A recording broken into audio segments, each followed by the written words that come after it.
네, 저는 현장에서 한 15년 동안 고객들 자산 관리를 하고 있고요.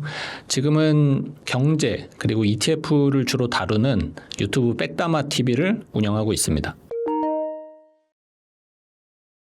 저는 이제 월배당 ETF, 사실 요즘은 다 커버드 콜 ETF를 많이 하잖아요.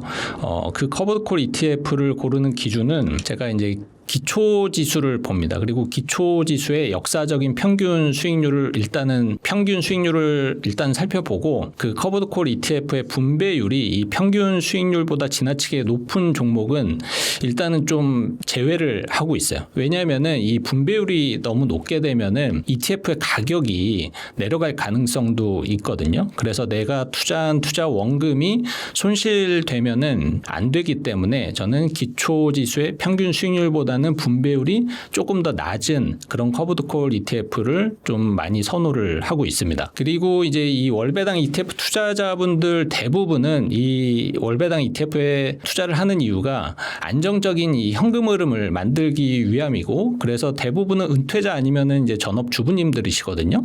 그래서 중요한 거는 이 높은 분배율이 아니고 요즘처럼 이렇게 변동성이 높을 때, 그리고 언젠가는 또 이 약세장이 올 수도 있잖아요. 그럴 때 버틸 수 있으려면은 좀 신뢰도가 높고 이 변동성이 크지 않은 이 기초자산으로 구성된 월배당 ETF 혹은 커버드 콜을 선택을 하는 게 중요하다라고 생각이 들고, 아무래도 대표적으로는 S&P 500이라든지 나스닥 100 지수를 추종하는 그런 종목이 저는 가장 무난하다라고 보고 있습니다. 다만 최근에 이 S&P 500과 나스닥 100 지수의 평균 수익률이 뭐 사실 낮지는 않아요. 그럼에도 불구하고 요즘에 국내 지수가 너무 많이 올라서 이 상대적으로 좀 수익률이 낮아 보이는 그런 모습이 있고, 또 한 가지는 이 커버드 콜 ETF 대부분이 좀 해외 자산 위주였는데, 이 해외 자산 위주로 이 월배당 ETF를 구성을 하게 되면 어떤 문제점이 있냐면은 다 세금에 노출이 됩니다. 그래서 분배금을 받았을 때 이게 금소세 기준인 2천만 원을 넘어갈 수도 있고, 또 건보료 부과되는 그 기준을 넘어설 수가 있기 때문에 절세 전략을 짜는 게 중요한데, 이게 커버드 콜은 뭐 ISA나 연금 계좌에서도 운영을 하기에는 좀 불편한 점이 있어요. 왜냐하면은 이 현금을 받아가지고 써야 되는데 이 절세 계좌에서 투자를 하면은 이 분배금을 바깥으로 인출을 하는 게 좀 불편하거든요. 그래서 요즘에는 좀 많이 활용을 할 수가 있는 게 기초 자산이 국내 주식인 커버드 콜 ETF를 좀 많이 활용을 합니다. 대표적으로는 최근에 타이거의 배당 커버드 콜이라든지 혹은 반도체 탑10 커버드 콜, 이런 커버드 콜 ETF들이 성과도 굉장히 좀 좋은 편이고 분배율도 연간 뭐 15% 이상 나오기 때문에 최근에는 좀 많이 활용이 되고 있고요. 또 이런 ETF의 가장 투자 포인트는 뭐냐면은 국내 주식 ETF이기 때문에 분배금을 받았을 때 대부분은 세금이 없는 비과세 혜택을 받을 수가 있습니다. 그래서 뭐 건보료라든지 금소세 이런 거로부터 좀 자유롭다라는 점, 그래서 절세 효과를 위해서, 그리고 최근에는 월배당 ETF 포트폴리오의 기대 수익률을 좀 높이기 위해서 이렇게 국내 반도체 관련 커버콜을 좀 활용을 하고 있고요. 또 최근 1년 수익률을 살펴보면은 이 타이거의 배당 커버콜 같은 경우에는 종가 기준으로 약 220% 정도 상승을 했습니다. 그리고 1년 동안 연환산 분배율이 약 23% 정도 되거든요. 그러니까는 만약에 1년 전에 1억을 투자한 경우라면은 자산이 지금 3억으로 늘어났다라는 거고, 이는 처음에 투자를 했을 때 분배금은 약 200만 원 정도 받으셨겠지만은 지금은 이 자산 가치가 늘어났기 때문에 한 600만 원 정도 받을 수 있게 된 상황이죠. ETF는 선택지가 좀 너무 많다 보니까 이 선택의 어려움과 또 투자 방식의 어떤 문제점 때문에 실패를 좀 많이 하시는 것 같아요. 그래서 좀 비유를 하자면은, 이게 밀키트를 샀으면 그냥 거기 설명서대로 좀 조리를 하면은 기본적인 맛을 보장받을 수가 있잖아요. 그런데 마치 밀키트를 사가지고 내 마음대로 재료를 뭐 추가하고 뭐 빼고 이렇게 하는 것과 지금 상황이 비슷하다라고 저는 비유를 하고 싶습니다. ETF 같은 경우에는 사실은 그냥 펀드예요. 근데 예전에 펀드보다 보수가 훨씬 더 저렴하고, 또 전문 운용 인력이 개입을 할 수 없는 인덱스 투자를 이제 하기 위해서 나온 상품이죠. 그런데 이게 거래 방식이 주식과 똑같거든요. 사고 팔고 이제 하는 이제 거래 방식이다 보니까 이게 ETF를 마치 주식처럼 거래를 하게 되는 경우가 되게 많아지고 있습니다. 우리가 예전에 생각을 해보면은 이 펀드 투자할 때 이 펀드의 뭐 기준가를 보면서 또 차트를 보면서 요때 매수해야겠다. 요때 매도를 해야겠다. 이런 타이밍을 고려를 하지는 않거든요. 그냥 뭐 다달이 적립을 한다거나 아니면은 사놓고 뭐 5년, 10년 간다거나 그런 식의 이제 투자를 했는데 ETF는 거래 방식이 주식과 똑같고 또 매일매일 이 차트를 볼 수가 있잖아요. 그래서 많은 투자자들이 이 ETF를 가지고 기술적 분석으로 접근을 하는 경우를 이제 많이 봅니다. 그런데 이 기술적 분석이 뭐 잘못됐다 이거는 아니에요. 다만 주식의 기술적 분석과 ETF의 기술적 분석은 사실은 너무 많이 달라요. 왜냐하면 삼성전자 하나를 가지고 기술적 분석을 했을 때와 ETF의 기술적 분석을 했을 때 어떤 차이가 있냐면은 ETF는 최소한 그 종목 하나에 10개 이상, 많게는 뭐 50개, 100개 기업들이 거기에 다 들어가 있잖아요. 그러면은 개별 종목 하나하나에 대한 사실은 심리가 다 다르다라는 거예요. 그래서 삼성전자 한 주를 가지고 기술적 분석을 할 때와 ETF를 가지고 기술적 분석을 할 때는 이게 결과가 완전히 달라질 수가 있다라는 거죠. 그리고 이제 개별 종목의 리스크를 우리가 피하기 위해서 이 간접 투자를 하는 거고 거기에 요즘에 가성비가 좋다라고 하는 ETF 투자를 하는 건데 그런데 이거를 마치 주식처럼 이제 투자를 하는 게 조금 아이러니한 이제 그런 상황이고요. 또 요즘에 이제 우리나라 투자자분들이 좀 굉장히 좀 공격적입니다. 그래서 ETF도 어떤 ETF가 요즘에 많이 나오냐면은 변동성이 높은 테마형 종목이 굉장히 많이 나오고 있고요. 그리고 예전에는 ETF 하나에 기본적으로 구성 종목이 30개에서 50개 정도가 일반적이었어요. 그런데 요즘에는 많아봐야 한 10개고 그 와중에 뭐 3개 혹은 뭐 2개 이렇게 소수 종목에 정말 그 ETF의 7, 80%를 집중하는 그런 ETF들이 굉장히 많이 나오고 있고 또 그런 ETF들을 많은 투자자들이 선호를 하는 상황이죠. 그래서 결과적으로는 ETF에 우리가 투자를 하고 있지만 주식 투자를 할 때와 거의 비슷한 심리 상태가 되고 있기 때문에 이게 ETF로 성공을 하는 게 저는 어려워지고 있다라고 분석을 하고 있습니다. 실제로 ETF 투자를 이제 해서 실패로 가는 그 흐름을 이제 보면은 많은 사람들이 이제 ETF 투자를 해야겠다. 그러면은 대표 지수, 뭐 S&P 500이나 뭐 코스피 200 이런 거를 내가 뭐 5년, 10년 은퇴할 때까지 모아 가야지. 이런 생각으로 이제 투자를 시작을 하거든요. 그런데 이게 대표 지수 투자를 하다 보면은 특히 요즘과 같은 상승장에 좀 재미가 없어요. 그러니까는 소위 이제 상대적 박탈감을 좀 느끼기 시작을 합니다. 왜냐면은 S&P 500 지수가 올해 뭐 20% 올랐는데 뭐 반도체 ETF가 뭐 200% 이제 300% 이제 올라가는 거죠. 근데 사람들이 투자를 할 때 시장이 굉장히 안 좋을 때 버티기 어렵다라고 생각을 하지만 사실 진짜 버티기 어려운 상황은 뭐냐면은 내가 선택한 종목만 오르지 않을 때예요. 그러니까는 마치 이제 사촌이 땅 사면 배 아프잖아요. 그런 이제 상대적 박탈감을 느낄 때 내가 보유한 종목에 대한 신뢰감이 굉장히 이제 떨어지기 시작을 합니다. 그래서 자꾸 이제 남의 떡이 커 보이는 그러한 이제 심리 상태가 돼요.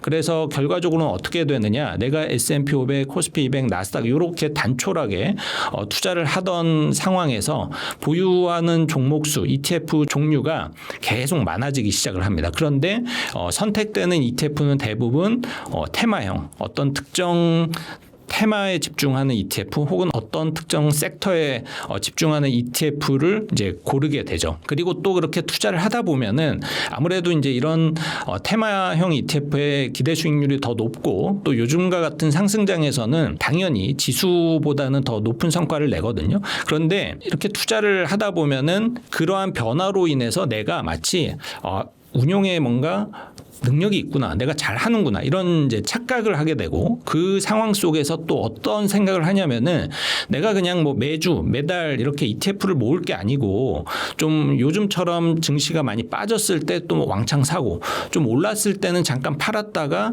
또 떨어지는 타이밍을 기다려보는 이런 기다려서 다시 사는 이런 전략이 훨씬 더 효과적인 거 아닌가? 이런 이제 생각을 하게 되는 거예요. 그런데 또 그런 생각을 갖고 실행을 했는데 또 우연히도 그게 또 맞아 떨어지는 거죠. 그러면은 사람이 어떻게 되냐면은 자신감이 또 늘어나기 시작을 하고 그러면 자연스럽게 이 투자금이 늘어나기 시작을 합니다. 처음에는 여유 자금 가지고 투자를 하려고 했는데 시간이 지나고 보니까는 예금에서 돈 끌어다 쓰고 심지어는 대출을 받아서 투자를 하게 되는 이제 모습을 보고 있는 거죠. 그런데 그렇게 투자를 하게 되면은 요즘처럼 폭락장이 왔을 때 어떻게 보면은 그동안에 얻었던 이익을 다 잃을 수가 있고 또 버티기 어려운 심리 상태로 돌아가게 됩니다. 그래서 내가 이런 흐름으로 혹시 ETF 투자를 하고 있지는 않은가를 한번 좀 점검을 해볼 필요가 있고 지수 투자가 재미없다라는 생각을 버리셔야 돼요. 실제로 최근 6개월 동안 코스피 200의 수익률은 약 125%였고 만약에 반도체, 전력, 피지컬 AI, 방산 혹은 뭐 2차 전지 이런 테마형 ETF로 이제 구성을 했을 때 수익률은 94% 정도였습니다. 그러니까는 대부분의 경우에는 그냥 지수 투자를 하는 게 평균 수익률이 훨씬 더 높다라는 것을 알고 계시면 좋을 것 같고, 그러니까 ETF는 밀키트예요. 그러니까 밀키트를 샀으면은 그냥 심플하게 조립 방식대로 투자를 하는 게 저는 가장 좋다라고 봅니다.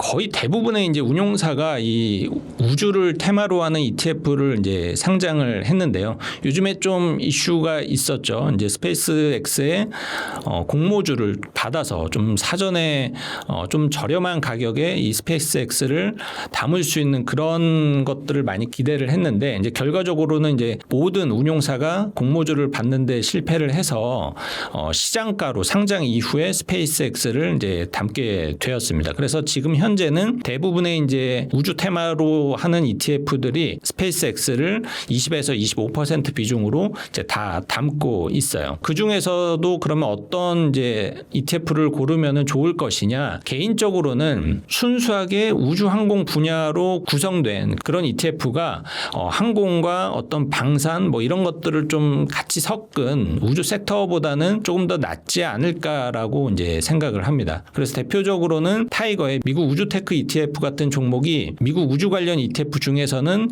순자산 규모가 상당히 크고 또 다른 ETF에서는 좀 찾아보기가 어려운 종목인 레드와이어 같은 그런 좀 차별화된 종목을 좀 많이 갖고 있거든요. 그래서 이러한 차별성을 보고서 미국 우주테크 ETF를 선택을 하시는 것이 좋을 것 같습니다. 일단은 이런 SK 하이닉스 단일 종목 그리고 삼성전자 단일 종목 레버리지 ETF는 일단 투자를 하시기 전에 좀 주의사항을 꼭 알아두셨으면 좋겠어요. 이게 막연하게 2배의 성과를 가져갈 수 있다라는 기대감 때문에 이 레버리지의 어떤 특성을 잘 모르고 투자를 시작을 하시는 분들이 되게 많거든요. 특히 이제 사회 초년생 그리고 시드머니가 이렇게 크지 않은 분들이 적은 돈으로 이제 많은 수익을 기대를 하면서 이제 투자를 하는데 사실 개인적으로는 이 레버리지 ETF를 꾸준히 모아가시라고 추천을 드리지는 않습니다. 왜냐하면 이게 굉장히 좀 단기적으로 접근을 해야 되는 컨셉의 이제 ETF거든요. 그 이유는 이 레버리지 ETF는 음해복리라는 리스크 요인이 있는데 뭐랄까 이게 굉장히 큰 리스크가 될 수도 있습니다. 그래서 음해복리에 대해서 좀 설명을 드리면 제가 좀 극단적으로 예시를 설명을 드릴게요. 만약에 A 주식이 49% 하락을 하고 그리고 97% 상승을 하면은 다시 원금이 됩니다. 그러면은 요 A 주식을 추종하는 ETF 같은 경우에도 수익률은 다시 원금으로 회복을 하겠죠. 그런데 똑같은 상황에서 레버리지 ETF의 가격 흐름은 어떻게 되냐면은 A 주식이 49% 하락을 하면은 레버리지는 98% 하락을 해요. 그리고 다시 97% 상승을 했을 때 물론 레버리지 ETF는 190% 이상 상승을 하지만 결과적으로는 최종 수익률이 몇 %냐? 마이너스 95%입니다. 그러니까는 이 음해복리라는 게 어떨 때 무섭냐면은 이렇게 급락장이 한번 왔을 때 굉장히 무서워요. 그러니까 회복이 굉장히 어려워지는 거죠. 그래서 레버리지 ETF를 우리가 장기 투자에는 적합하지 않다. 라고 이야기를 하는 거예요. 물론 지수가 혹은 어떤 종목이 꾸준히 우상향만 할 수 있다라면은 이 레버리지 ETF는 최고의 이제 투자 도구이기도 합니다. 하지만 그런 주식을 찾기는 어렵기 때문에 중간에 한 번이라도 큰 변동성이 오게 되면은 내가 생각한 흐름대로 ETF의 가격이 움직이지 않는다라는 거, 그리고 한 번이라도 그런 폭락장을 맞이하면은 다시 회복할 때까지 시간이 굉장히 오래 걸린다라는 사실을 인지하시고 이 레버리지 ETF에 대한 투자를 결정을 하셨으면 좋겠습니다.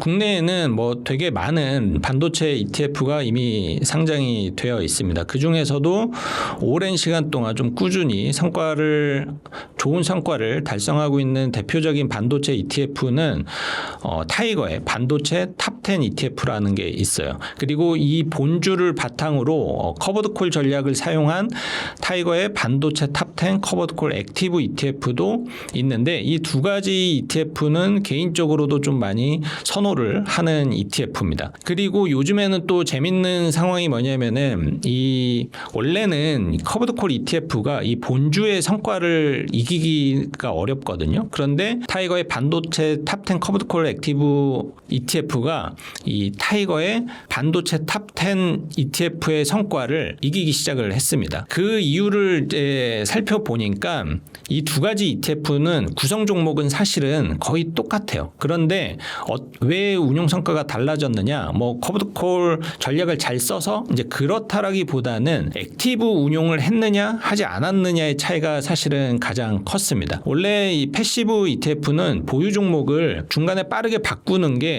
좀 어렵죠. 하지만 이 액티브 ETF는 시장 상황에 따라서 굉장히 좀 유연하게 종목의 선택을 좀 달리할 수도 있고 또 비중을 좀 달리할 수 있는 컨셉의 ETF거든요.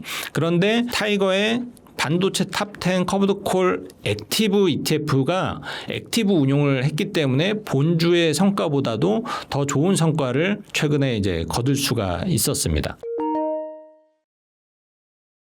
좀 전에 이야기한 타이거의 반도체 탑10 커버드콜 액티브 ETF는 커버드콜 ETF임에도 불구하고 3세대 커버드콜 ETF이기 때문에 주가 상승에 좀 소외되지 않는 그런 컨셉을 가지고 있고 또 최근 분배율도 17% 정도를 기록을 하면서 굉장히 높은 분배율을 지급을 하고 있습니다. 그런데 이 종목의 진짜 매력은 바로 이제 절세 포인트에 있는데 이 종목은 국내 주식에 투자를 하는 월배당 ETF거든요. 그래서 분배금 대부분이 사실상 세금으로부터 좀 자유롭습니다.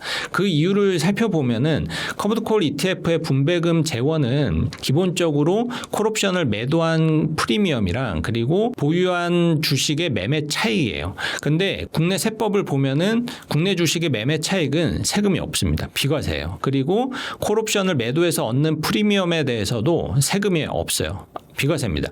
그래서 이렇게 국내 주식을 기초자산으로 하는 커버드콜 ETF 같은 경우에는 분배금이 뭐 연간 15% 20% 이렇게 발생한다라고 하더라도 대부분은 세금이 없는 거예요. 그래서 배당소득세라든지 그리고 건보료가 좀 걱정인 분들은 월배당 ETF를 투자를 하실 때 보유 종목에서 해외 자산으로 너무 치우치는 포트를 구성을 하시기보다는 이렇게 국내 주식 커버드콜을 일부 잘 활용을 하면은 최근에는 기대 수익률도 좀 올릴 수 있는 효과가 있고 또 절세 효과도 있기 때문에 세후 수익률을 올릴 수 있다라는 긍정적인 면이 있습니다.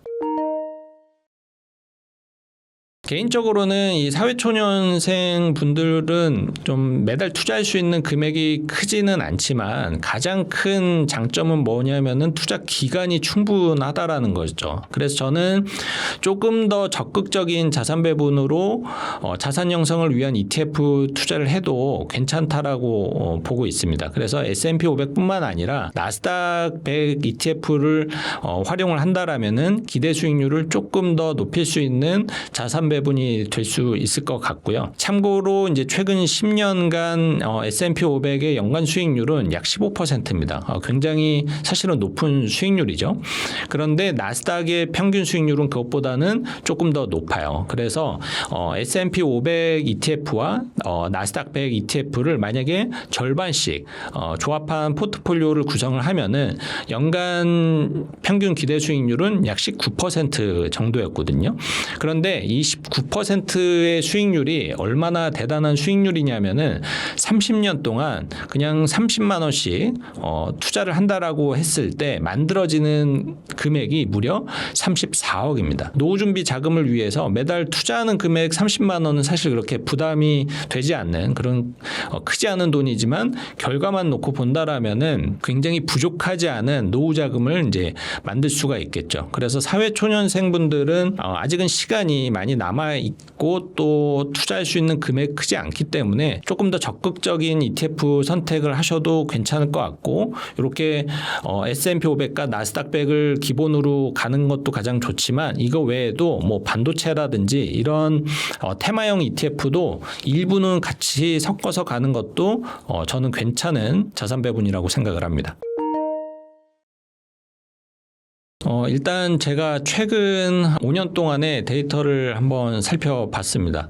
살펴보니까 코스피 200의 ETF가 5년 동안 약 220% 정도 상승을 했고 S&P 500이 75% 그리고 나스닥 100이 111% 상승을 했더라고요. 그런데 중국 본토 주식이 5년 동안 약 23% 상승을 했습니다. 저는 투자를 할 때 좀 저렴한 주식과 ETF를 좋아하거든요. 근데 최근 국내 주식과 미국 주식은 사실 저렴하다라고 보기에는 좀 어렵다라고 판단을 하고 있어요. 그래서 중국 투자에 대해서 늘 관심을 갖고 있고 또 이제 조언도 해드리는데, 근데 사실 우리나라 사람들이 이 중국에 대한 투자를 사실 그다지 이제 좋아하지는 않습니다. 그렇지만 좀 저는 돈은 이성적으로 봐야 된다라고 생각을 하거든요. 중국의 전기차 그리고 자율주행 그리고 AI, 로봇 이런 분야들의 기술력을 보면은 중국이라는 나라를 단순히 그 기업들이 중국 기업이라는 이유만으로 무시하기에는 좀 너무 아까운 섹터가 아닐까라는 생각을 하고 있어요. 그리고 또 어떤 판단도 하고 있냐면은 물론 지금 미국과 중국의 분쟁이 상당히 오랜 시간 동안 이어지고는 있습니다. 그런데 영원히 이 두 국가가 지금처럼 협력하지 않고 계속 싸움을 하면서 시간을 이제 보낼 것이냐, 저는 꼭 그렇지만은 않을 거다라고 예상을 하고 있어요. 정치라는 게 결국에는 서로의 이익의 크기에 따라서 언제든지 이제 바뀔 수 있기 때문이죠. 그래서 미국과 중국이 뭔가 공동의 이익을 위해서 협력을 하는 그런 시대도 분명히 올 수 있다라고 저는 생각을 하거든요. 그렇게 된다라면은 지금 우리나라의 모습이 중국의 미래가 될 수 있다라고 생각을 합니다. 특히 어떤 분야냐면은 바로 자본시장 같은 경우가 그런 거죠. 지금 우리 대한민국의 증시 상황이 굉장히 단기간에 많이 올랐잖아요. 지금까지는 우리나라도 대부분의 돈들이 부동산으로 많이 투입이 되었어요. 그런데 최근에는 부동산에 쏠리던 자금들이 주식시장으로 이제 많이 이동을 하면서 증시가 가파르게 상승을 했죠. 중국도 사실 좀 비슷하거든요. 부동산에 대한 선호도가 굉장히 높은 나라고 주식 투자를 그렇게 많이 하지 않는데 최근에는 중국도 금리가 그렇게 높지 않고 또 부동산 상황도 그다지 좋지 않기 때문에 결국에는 자산을 불리기 위해서는 중국도 이 자본시장, 금융시장의 성장을 꾀할 수밖에 없다라고 생각을 하고 있습니다. 그리고 중국의 기업들이 이 투자금을 계속적으로 확보를 하려면은 중국의 증시도 굉장히 발전을 해야 돼요. 그래서 최근에 우리나라의 증권 관련 주식들도 굉장히 많이 올랐고 또 반도체 중심으로도 이제 많이 올랐듯이 저는 중국의 기업들도 그런 주가 상승률을 보일 수 있는 날이 언젠가는 오지 않을까 생각을 하고 있습니다. 그래서 언젠가는 좀 대박이 날 수 있는 테마를 굳이 하나 꼽자라면 저는 중국을 꼽고 싶습니다. 일단 당장에 이 시장의 변동성을 보는 거는 저는 크게 의미가 없다라고 사실 생각을 해요. 왜냐하면은 돌이켜보면은 이 주식을 사는데 하루라도 마음 편히 사는 날이 있었을까?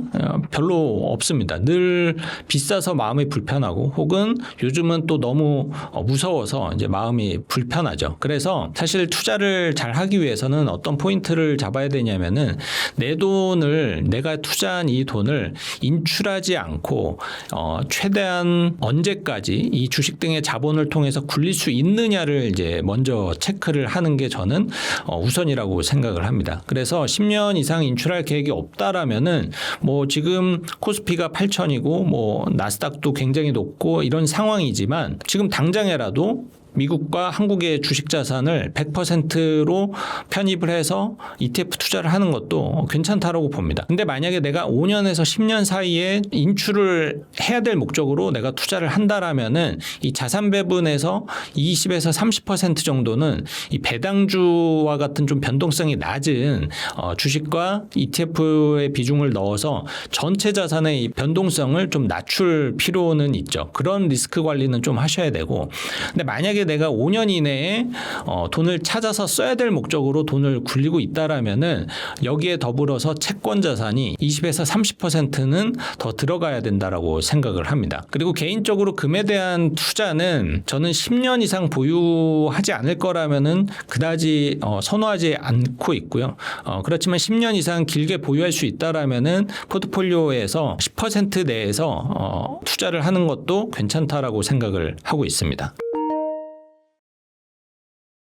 일단 요즘에는 뭐 그냥 좀 디폴트 값으로 연금저축계좌, 뭐 IRP 이런 것들을 최대한 좀 많이 활용들을 하시는 게 트렌드인 것 같아요. 그런데 저는 이 연금저축을 절세 효과의 끝판왕처럼 이런 절대적인 믿음을 갖는 그런 맹신은 좀 경계를 할 필요가 있다라고 생각을 하고 있습니다. 물론 연금저축 계좌는 당장 세액공제도 해주고 또 여기 안에서 ETF 투자를 했을 때 과세이연 효과도 누릴 수가 있고요. 또 언젠가는 또 연금으로 받겠죠. 그때 저율 분리과세 혜택을 기대를 할 수 있다라는 뭐 정말 많은 절세 혜택이 있지만 이게 어떤 문제가 있냐면은 적립금이 계속 커져서 나중에 연금 수령을 할 때 연간 받는 연금 수령액이 1,500만 원을 넘어서기 시작을 하면은 세율이 최대 5배 정도 높아지게 됩니다.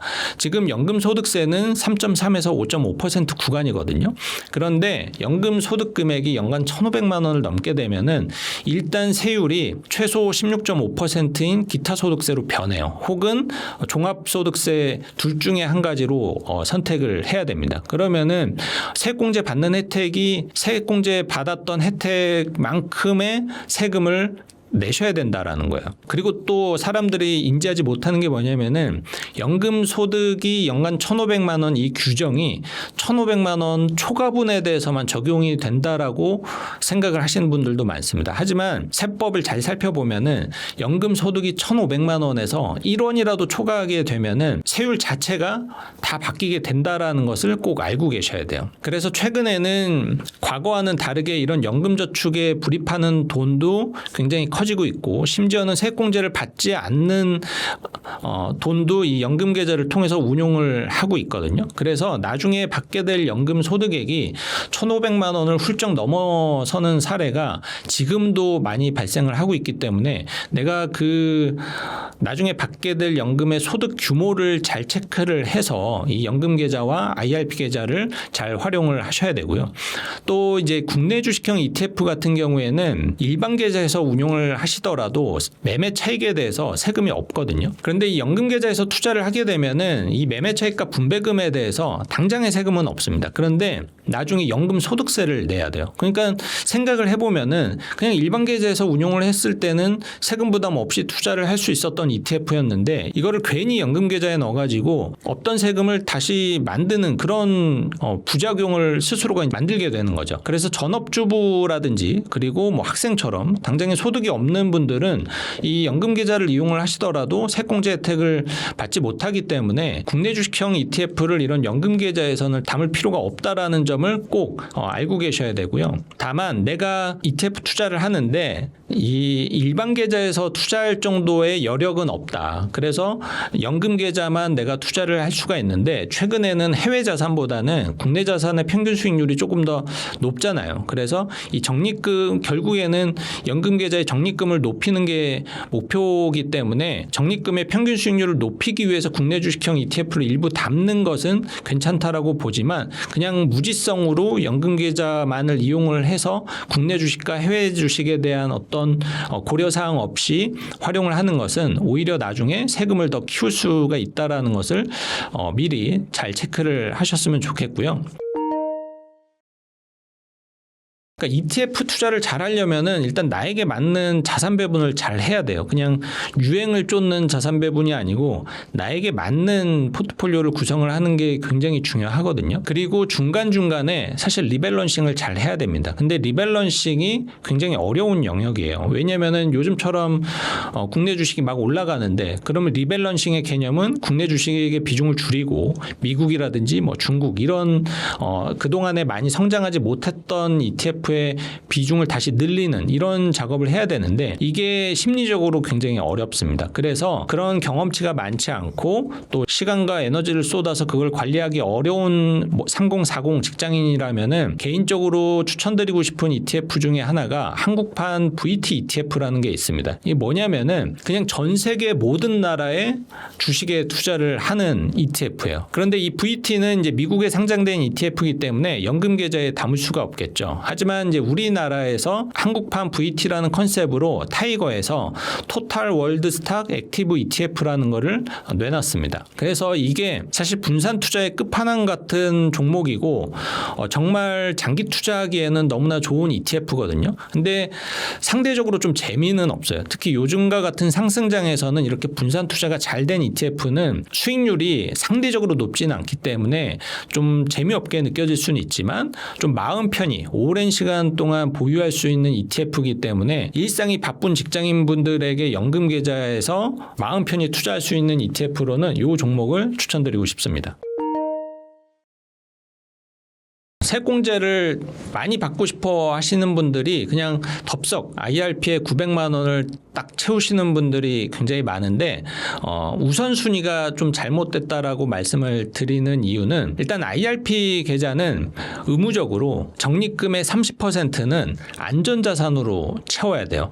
물론 이게 뭐 꼭 나쁘냐 그렇지는 않습니다. 그렇지만 안전자산이 30% 있다라는 것은 주식자산은 70%밖에 운용이 안 된다라는 거고 그것이 의미하는 것은 결국에는 기대 수익률이 떨어질 수밖에 없다라는 거죠. 그런데 매년 기대 수익률이 2%, 3%만 차이가 나더라도 20년, 30년 뒤에 적립금의 규모는 30%, 40% 차이가 나는 게 아니고 2배 넘게 차이가 날 수도 있거든요. 그래서 이런 복리의 마법 효과를 굉장히 떨어뜨릴 수가 있다라고 저는 생각을 하기 때문에 IRP의 무지성으로 900만 원을 채우는 거를 좀 신중해야 된다라고 이제 말씀을 드리는 거고요. 그리고 IRP 계좌는 중도 인출이 어렵습니다. 연금저축 계좌는 내가 세금만 내면은 중도 인출을 할 수가 있어요. 근데 IRP 계좌는 뭐 생애 최초로 집을 산다든지 이런 사유가 있어야지만 이제 중도 인출을 할 수가 있거든요. 이제 물론 이런 IRP든 연금저축 계좌든 노후자금 목적으로 하기 때문에 중도 인출을 염두에 두고 우리가 투자를 하는 것은 아니지만 혹시라도 중간에 어떤 유동성 위기가 왔을 때 대처를 할 때는 IRP보다는 연금저축계좌가 훨씬 더 유리합니다.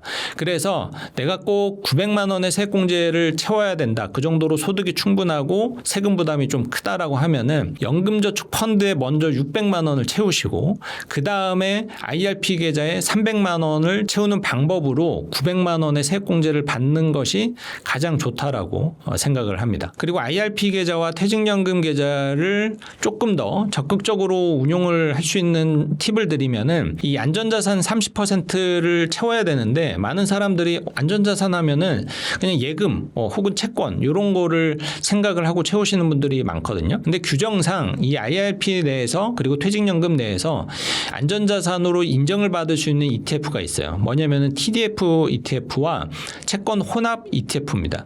이 두 가지 ETF는 사실 주식 비중이 꽤 높습니다. TDF 같은 경우에는 주식 비중이 최대 90%까지 담을 수 있는 ETF예요. 그리고 채권 혼합 ETF는 요즘에 2세대 채권 혼합 ETF가 출시가 됐는데 그 ETF는 최대 50%까지 주식 비중을 넣을 수가 있습니다. 그래서 TDF와 채권 혼합 ETF를 잘 활용하게 되면은 IRP의 주식 비중을 많게는 90% 이상 끌어올릴 수가 있거든요. 그런데 TDF를 선택을 할 때 주의점은 TDF를 잘 보면은 중간에 숫자가 있어요. 빈티지라고 하는데 이 숫자가 높을수록 주식 비중이 높습니다. 그래서 2030, 2040보다는 2050, 2060 ETF가 주식 비중이 좀 더 높다라는 거, 그걸 알고 고르시면 좋고요. 그리고 채권 혼합 ETF는 과거에 1세대 ETF가 있고 요즘에 2세대 ETF가 있거든요. 과거에 1세대 채권 혼합은 채권 비중이 70%로 조금 더 많이 보수적이에요. 근데 최근에 이제 나오기 시작한 2세대 채권 혼합은 주식 비중이 50%이기 때문에 조금 더 공격적으로 퇴직금 관리를 할 수 있다라는 걸 참고하셨으면 좋겠습니다. 저는 언제나 대표지수 투자가 ETF를 활용을 했을 때 가장 좋은 기초지수라고 생각을 합니다. 그래서 타이거의 미국 S&P 500, 나스닥 100, 그리고 중국, 일본 이런 대표지수에 투자를 할 수 있는 ETF만으로 이 포트폴리오를 구성을 하는 게 저는 장기적으로는 훨씬 더 좋은 성과를 낼 수 있다라고 생각을 해요. 왜냐하면은 최근에는 어떤 섹터에 좀 집중하는 반도체 그리고 AI라는 테마에 집중을 하는 포트를 구성을 하는 게 좀 트렌드인데 변동성이 굉장히 높기 때문에 흔들림 없이 투자를 하는 게 생각보다 쉽지가 않습니다. 그리고 투자를 계속 하다 보면은 투자금의 규모가 굉장히 커지거든요. 근데 투자금이 내가 500만 원, 1000만 원일 때와 투자금이 5천만 원, 1억일 때는 이 변동성에 버틸 수 있는 심리가 완전히 다른 거죠. 그래서 그런 상황에 마주했을 때 잘 버티고 끈기 있게 오래 가려면은 저는 특정 국가의 대표지수에 투자를 하는 그런 투자 전략이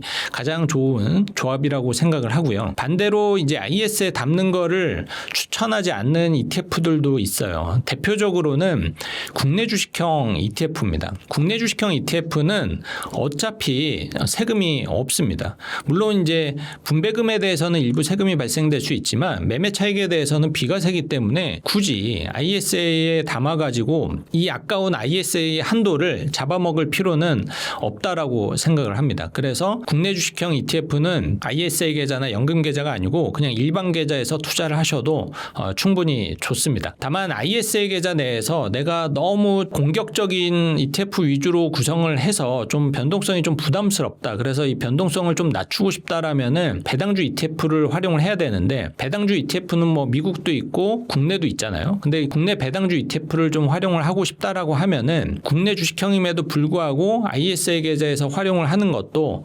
전략적으로는 활용 가치가 있다라고 말씀을 드릴 수 있으나 저는 개인적으로는 이마저도 그냥 미국의 배당주 ETF로 대처를 하는 것이 가장 좋다라고 보고요.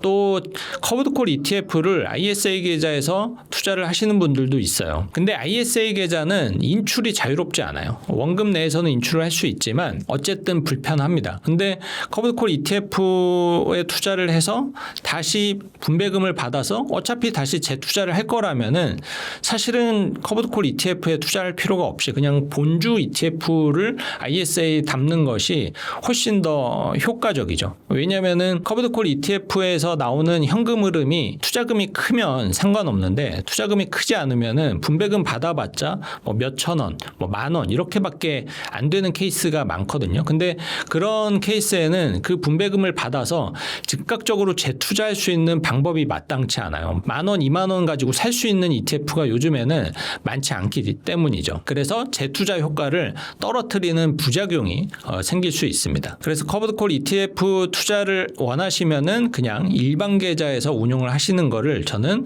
추천을 드립니다. 일단 아직 정확한 내용이 확정되지는 않았지만 일단 해외 자산을 담을 수가 없기 때문에 개인적으로는 그렇게 크게 흥행을 할 것 같지는 않습니다. 왜냐면은 ETF로 해외 자산에 투자를 했을 때 세금 부담이 크기 때문에 이런 ISA 그리고 연금 계좌를 활용을 하는 거잖아요.